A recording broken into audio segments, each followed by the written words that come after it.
네, YTN 라디오 이재현의 뉴스 정면 승부 2부 시작합니다. 수요일 2부 이 시간에는 정치권 이슈를 야무지게 찔러보고 날카롭게 분석해서 똘똘한 해법까지 제시해보는 시간이죠. 신율의 콕 순서입니다. 명지대학교 정치학과 신율 교수 나오셨습니다. 안녕하세요. 네, 안녕하십니까. 네. 자, 정치권의 갈등 소재 매주마다 다 다른데요. 이번 주 들어서는 친일 논란 또 종북 논란 이것으로 정치권이 시끄럽습니다. 자, 어제 이제 정진석 비대위원장의 SNS에 올린 글 때문에 지금 뭐 친일 사관, 식민 사관 논란으로 초점이 바뀐 것 같은데 말이죠. 자, 이게 어떻게 보셨어요? 글쎄요, 뭐 정진석 비대위원장은 이렇게 얘기를 하고 있죠.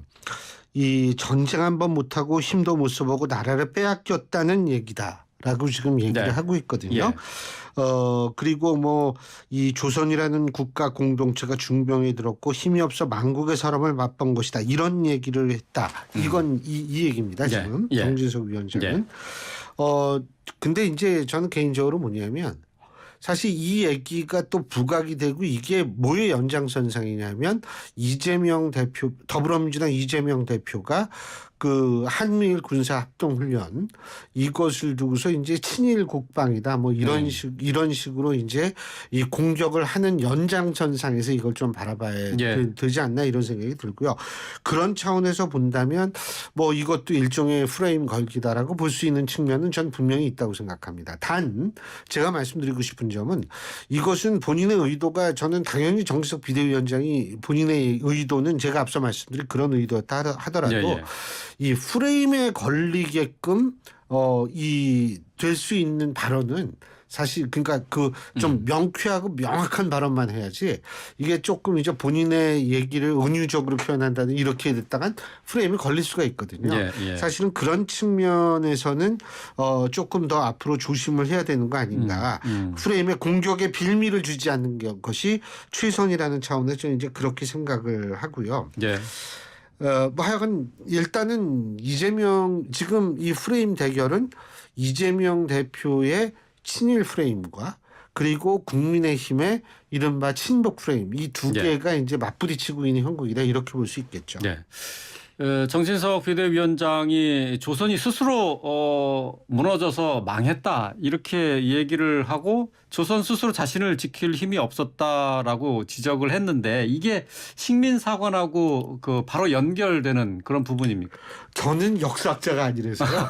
제가 뭐 이것이 어떻다라고 정확하게 얘기할 수는 없는데 단지 저는 지금 정치학자로서 이 부분은 제가 말씀드릴 수 있는 게 지금 이제 이재명 대표가 친일 얘기를 뭐 친일 국방이다 이런 얘기를 하는데 전 사실 좀 이런 거를 말씀드리고 싶어요. 뭐냐면 지금 우크라이나하고 러시아 전쟁이 일어나고 있지 않습니까? 네.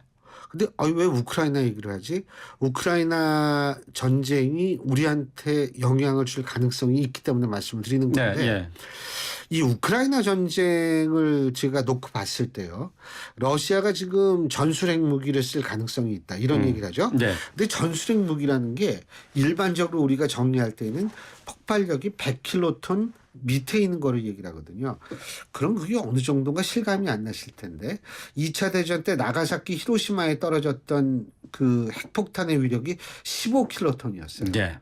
그러니까 이게 100킬로톤 이하라면 엄청난 위력을 가지고 있는데 전략 핵무기보다는 상대적으로 좀 이 적다 이런 의미 때문에 그런데 문제는 만일 러시아가 그래서는 절대로 안 되지만 우크라이나에 핵을 썼다라고 가정을 했을 때에는 북한이 상당히 용기백배할 가능성을 배제할 수가 없다는데 저는 지금 우리의 가장 심각성이 있다고 생각을 하는 거죠. 그 북한도 9월 25일부터 보름 동안 이제 이 미사일을 7차례 발사하지 않았습니까? 그런데 북한이 바로 10일 날 이런 얘기했습니다. 이거 탄도미사일 발사는 전술 핵 운용 부대의 훈련이었다. 이렇게 주장을 하고 이 협박을 하는 거죠. 그런데 이 협박이 실제로 만일 러시아가 썼을 경우에는 더 세질 것이다. 그리고 두 번째 러시아가 만에 핵을 사용을 했는데 그럼 서방 국가, 미국을 비롯한 서방 국가들이 거기에 대해서 어떤 조치를 취해야 될 거 아니에요. 이게 조치 취할 게 마땅하지가 않다는 거예요. 왜 그러냐 하면은 그 미국의 피터슨 국제경제연구소라고 있죠. 네. 여기에서 지난 100년간 그 경제 제재 조치를 분석한 게 있어요. 근데 이 경제 제재를 했을 때 어느 정도 효과가 있었느냐? 3분의 1 정도밖에 효과가 없었다는 거예요. 특히 이제 효과가 있었던 거는 뭐 정치전문 석방이나 인종 문제나 뭐 이런 문제에 대해서 경제 제재를 했을 때에는 한 경제 제재 효과가 51% 정도 됐는데 문제는 군사 행위를 막거나 중단시키기 위해서 했던 정치 제재를 했을 경우엔 효과가 21%밖에 없었다는 거거든요. 예. 그러면 러시아의 만일 핵을 사용한다라고 했다라고 했을 때 러시아 제재할 방도가 마땅치가 않고 그럼 북한이 딱 보고 나서 이렇게 생각할 수 있어요. 뭐 별로 못하겠네. 뭐 수단도 이런 식으로 이제 생각을 할 가능성도 배제할 수 없기 때문에 네. 지금 이제 문제가 심각한데 이렇게 됐을 때 그리고 북한은 분명히 지금 위기를 높일 겁니다. 이렇게 됐을 때에는 사실은 지금 프레임 전쟁이라고 얘기를 할 수 있는 친일 국방부터 시작을 해가지고 이런데 친일 국방보다는 북한에 대한 위험성이 더 커질 가능성이 있다고 보죠. 예. 그러니까 북한의 핵 위협이 실제적인 위협이다. 뭐 이 상황에서 안보 상황을 그렇게 간단하게 볼 상황은 지금 아니다. 상황 절대로 아니거든요. 예. 그러니까 뭐 윤 대통령도 그런 전술. 얘기를 했습니다. 어떤 뭐 좀 북한의 핵 위협 앞에서 어떤 우려도 정당화될 수 없다. 뭐 그러니까 한미일 안보 협력으로 대응해야 된다. 이제 그런 얘기를 했는데 그러는 과정에서 지금 정진석 비대위원장의 발언이 논란이 된 것인데 이재명 의원이 오늘 이제 SNS에 올린 글귀가 있습니다. 많이 뭐 들어보셨을 거예요. 역사 이전 민족의 미래는 없다. 많은 얘기죠. 많은 얘기는. 예, 그렇죠. 근데 이제 얘기의 핵심은 뭐냐면 한미일 연합 군사 훈련이 과연 친일 행위로 볼 수 있느냐 하는 게 문제의 핵심이고 네. 두 번째는 할 수 있지만 그 독도 근처에서 했다라고 얘기를 하는데 실제로는 독도보다도 일본에 더 가까운 공해상에서 훈련을 한 것이고 네. 세 번째는 뭐냐면 왜 동해에서 했느냐?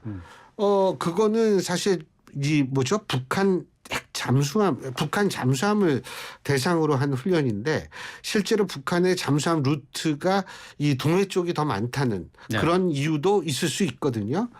그러니까 실제로 문제는 그럼에도 불구하고 이거를 이 친일 행위로 볼 수 있느냐 네, 네. 이런 측면이 사실 핵심이죠. 근데 제가 볼 때 역사를 잊은 민족에게 미래는 없다라는 그거에 대해서 동의하지 않는 대한민국 국민은 한 명도 없을 거라고 네. 봐요. 그러니까 역사에서 뭘 배우느냐, 이제 그게 중요한 거죠. 그렇죠. 근데 이제 중요한 것은 뭐냐면 어쨌든 이게 친일 국방 발언의 연장선상에서 나왔다라고 저는 생각하기 때문에 네. 이제 그런 측면도 우리가 생각을 해야 된다는 거죠. 그 이재명 대표가 한미일 합동 군사훈련에 대해서 극단적인 친일이라고 얘기를 했는데 뭐 이걸 통해서 지지층 결집이나 정치적으로 좀 소득이 있었다고 보십니까? 그거는 사실 일반적으로요. 우리가 일반적으로 볼 때에는 지지층의 결집을 추구하는 것도 당연하지만 네. 사실 정당이나 이 대선 후보였고 앞으로도 대선 후보를 생각하고 있는 정치인에게 있어서는 중도층의 이 포섭이 더 중요합니다. 그런데 그럼에도 그걸 이재명 대표가 모를 리가 없는데 그럼 왜 그랬을까라고 생각한다면 저는 개인적으로 생각하기에는 이재명 대표를 향해서 이 사법 리스크가 점점 죄어오고 있기 때문에 네.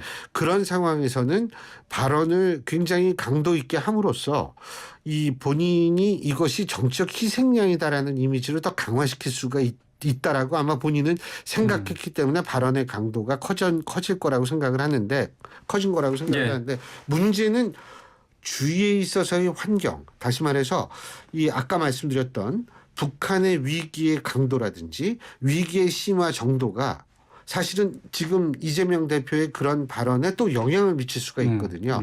그러니까 본인이 그런 발언을 했다. 그럼 어느 정도 여론이 공감을 하고 호응하느냐 이런 부분에는 영향을 미칠 수 있기 때문에 예. 그런 부분까지는 사실 이재명 대표도 잘 예측할 수 있는 상황은 아니라고 예. 봅니다. 그 올해 국감장은 유난히 친일 논란 여기에 이제 종북 논란까지 보태졌습니다. 오늘 환노위 국정감사장에서 윤건영 의원과 김문수 경산호위 위원장이 충돌을 했는데요. 윤건영 의원이 자신에 대해서 생각과 말과 행동으로 수령님께 충성한다는 생각에 변함이 없냐 이제 본인을 그렇게 생각하느냐 이렇게 물은 것에 대해서 김 위원장이 그런 점도 있는 측면이 있다 이렇게 말을 하면서 정회가 됐어요. 자, 예. 경산호위 위원장 김문수 위원장의 발언 어떻게 보셨습니까? 일단 김문수 위원장이 처음에 뭐라고 얘기를 했냐면 네. 그 점은 맥락을 봐야 한다. 어떻게 표현했는지 구체적으로 봐야 한다. 이렇게 네. 답을 피했는데 다시 물어보니까 이제 그런 점도 있는 측면이 있다고 생각한다.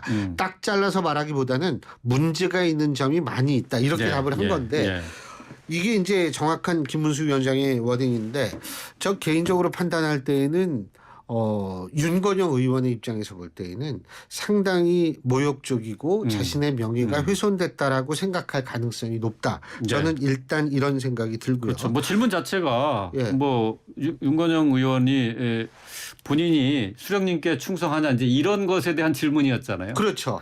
근데 이걸 이런 식으로 답을 한다라는 건 윤건영 의원이 당연히 발끈할 수밖에 없는 거고요. 본인의 심각한 명예가 훼손됐다라고 생각할 가능성도 있고 그리고 이제 또 하나는 뭐냐면 아까도 잠깐 말씀을 하셨습니다만 이런 발언이 이른바 삭갈론 프레임으로 또 번질 수가 있어요. 네. 이렇게 되면은 뭐냐면 친일 때 이 소위 말하는 이 삭갈론 네. 이런 식의 이 대립구도가 형성이 될 수밖에 없고요. 그렇기 때문에 제가 볼 때에는 일단 그리고 이 김문수 위원장 경산호위 위원장 아닙니까? 그러면은 개인적으로 볼 때에는 지금 이렇게 삭갈론에 말릴 이유가 이 삭갈론을 일으킬 이유가 없거든요. 제가 볼 때는 여러모로 글쎄요 김문수 위원장의 발언을 잘했다 시원하다라고 생각하는 국민보다는 네. 그렇지 않다라고 생각하는 국민이 더 많을 가능성이 있다라고 네. 생각을 합니다. 근데 윤건영 의원의 질의에 대해서 그러면 김문수 위원장 어떻게 답변을 해야 됐을지 그걸 좀 제가 생각하기 쉽지 않아요. 아니 그러니까 예. 그 과거에 이제 그 김문수 위원장의 발언이 윤건영 의원에 대해서 이제 주사파 운동권 출신이고 반미 반일에 수령님께 충성하고 있다. 이 발언에 대해서 지금도 그렇게 생각하느냐 하는 것을 그 본인의 생각을 물어봤던 거 아니에요? 그러니까 그러한 종북 논란을 스스로 자초한 거 아닙니까? 근데 본인은 이렇게 생각, 윤건영 의원 본인은 아마 이런 의도였을 거예요. 당연히 그렇다고 답하지를 않겠지라고 생각을 했겠죠. 네. 왜냐하면 대한민국 국회의원이고 청와대에도 있었고 이런 분이기 때문에 당연히 지금 그렇게 얘기를 하지 않겠지라고 얘기를 생각을 하고 물어봤을 거라고 생각을 하고요. 예. 사실 하여간 저는 김문수 위원장의 어떤 그런 대답은 그다지 적절한 대답이었다고 생각하지도 않고 이게 삭갈론으로 흐르면 이게 완전히 문제가 딴 방향으로 가거든요. 네. 그거는 좀 좋은 것은 아니었다라고 생각을 하죠. 예. 자, 이 감사원도 시끄럽습니다. 법사위 국정감사에서 어제 논란이 계속됐는데 더불어민주당은 유병호 감사원 사무총장을 직권남용과 또 개인정보보호법 위반으로 고발할 예정인데요. 어떻게 평가하시는지요? 지금 국민의힘은 또 이렇게 얘기를 하죠. 지금 문재인 전 대통령부터 고발하라. 지금 이런 식으로 나오고 있거든요. 이게 뭐 청와대와 감사원이 한 몸처럼 움직이는 것은 문재인 정부다. 문재인 전 대통령이 직접 나서서 4대강 사업 감사를 대놓고 지시했다. 뭐 이런 주장을 지금 하고 있어요. 여기서 전 두 가지라고 봅니다. 첫째는 뭐냐면 이 정치 사법화가 이제는 일상화가 되는구나. 한쪽에서 고소하면 또 한쪽에서 고소하고 이렇게 되는구나라는 그런 측면하고요. 두 번째는 이번 국감의 특징을 저는 한번 생각해 봤습니다. 이번 국감의 특징이 뭐냐. 예전에는요. 자, 12월에 대선이 있고 2월에 대통령이 취임을 해서 임기를 시작하고 10월에 국정감사가 있었어요. 그러면 국정감은 최소한 정권 출범 9개월 정도 된 시점에서 국정감사를 한 셈이거든요. 예. 근데 박근혜 전 대통령이 탄핵을 당한 이후에는 3월에 대선이 있고 5월에 국정감사가 대통령이 취임을 하고요. 그리고 10월에 국정감사를 시작을 하는 건데 요번 국정감사가 10월 4일에 시작하지 않았습니까? 예. 그러면 10월 4일에 국정감사가 시작됐다라고 했을 때 그 시점만 보면 5개월도 안 됐을 때예요. 그렇죠. 그렇다면 국정감사가 입법부가 행정부를 견제하는 건데 이게 거리가 별로 많지 않다는 거예요. 그렇기 때문에 더군다나 지금과 같이 정권이 야에서 여로 이제 넘어간 거 아니에요? 이랬을 때에는 이 여당으로서 이게 원래는 야당이 따져야 되는 건데 그렇죠. 여당이 전 정권을 따지는 현상이 발생을 예. 하는 거예요. 이번부터. 근데 이제 야당은 거기에 대해서 굉장히 반발을 하겠죠.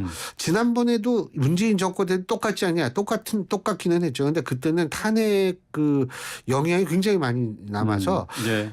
그때 당시 여당 지금 민주당이 막 몰아붙여도 이쪽에서 별 꿈쩍을 못했었거든요. 사회적 분위기가 그랬으니까. 네. 근데 지금은 막 몰아붙이면 저쪽에서 반발하면서 또 막 몰아붙여요. 이런 상황이 되기 때문에 지금은 사실은 모든 것이 정쟁이 될 수밖에 없는 상황이다. 신구 정권 간의 대결 양상으로 갈 수밖에 없다. 이건 부딪힐 수밖에 없다. 예. 거기에 감사원도 이제 중간에 낀 건데 제가 볼 때는 이렇게 양쪽에서 서로 고소 고발을 하고서 이렇게 한다라는 사실 자체는 우리가 흔히 얘기하는 감사원의 정책 중립을 국회 자체가 해치고 있다라는 소리 들을 가능성도 있다라고 봅니다. 예. 그렇기 때문에 제가 볼 때는 이거는 뭐 그다지 우리가 이 제도적 안정성과 예. 제도에 대한 신뢰를 봤을 땐 양쪽이 예. 조금 자제할 필요가 있지 않을까라는 생각을 하죠.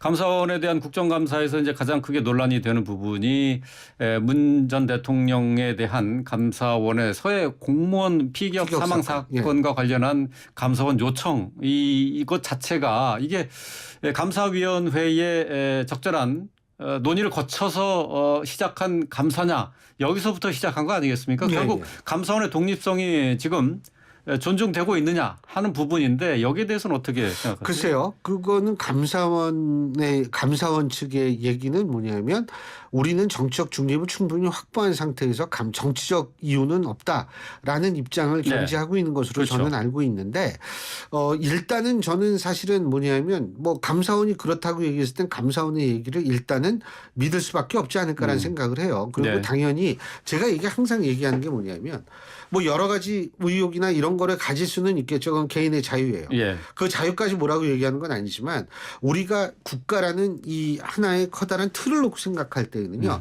본인의 생각보다는 정확한 근거가 있을 땐 문제가 다른데 정확한 근거, 확실한 근거가 없을 때에는 일단은 제도의 신뢰를 높이는 방향으로 국회는 나가야 된다고 봅니다. 그렇기 때문에 이 제도라는 것을 이게 제도가 한번 망가져버리면 하나의 제도에 대한 신뢰가 잃어버리면 국가 전체에 대한 신뢰가 무너지거든요. 이렇게 되면 이것이 5년 10년 계속 가고 이렇게 되면 나중에 설령 정권이 바뀐다 하더라도 그 부메랑을 야당 본인들이 또 맞을 수 있는 상황이 되거든요. 그래서 되도록이면은 저는 이 제도에 대한 신뢰 구체적인 증거가 있으면 분명히 따져야겠죠. 하지만 구체적인 증거를 만일 제시하지 못하는 경우가 있다면 그때는 일단 제도에 대한 신뢰를 높이는 방향으로 나가야 된다는 것이 저 개인적인 생각입니다. 민주당 측에서는 어쨌든 뭐 그러한 증거 가운데 하나가 유병호 사무총장의 문자 그 논란 아니겠습니까? 그런데 이것과 관련해서 문 전 대통령이 또 대단히 심각한 문제다라고 비판을 하고 나섰습니다. 이 대응도 사실 적절한지 이것도 논란이에요. 글쎄요. 뭐 그게 제도적 신뢰에 를 높이는 것은 아닌 것은 저는 확실하다고 보고요. 단지 뭐냐면 그 문자가 지금 적절하냐 적절하지 않았느냐 하는 문제 아니에요.